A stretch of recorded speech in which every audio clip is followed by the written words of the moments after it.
LOXO292 is a novel generation and specific RET inhibitor. So it works for these diseases where you can find RET mutations seen like the medullary thyroid cancer or the RET fusion like in probably 2 to 3% of non-small cell lung cancer. So it's really a niche indication, but in these patients the efficacy is really important.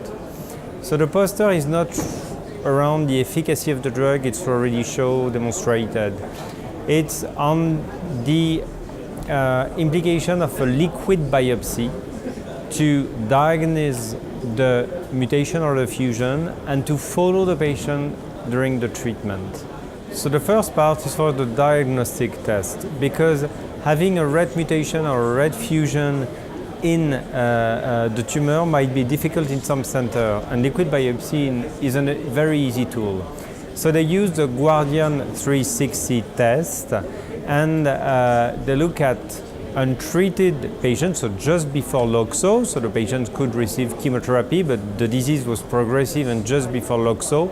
And there they have tested 46 patients with RET fusion NSCLC, and the test was positive in 70% of the cases, which is very good because it means that it could be used in case there is not enough tissue for a patient, for example. And the same was done in medullary thyroid cancer.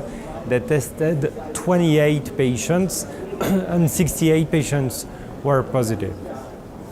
The second part is the dynamic change of the circulating tumor DNA.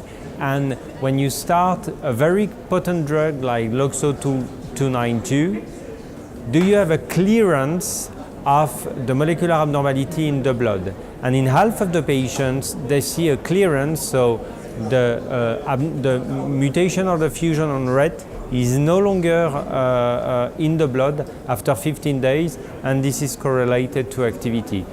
So liquid biopsy might be useful to diagnose RET abnormality and might be useful in the future to monitor the efficacy of the drug and I hope emergence of resistance mutation.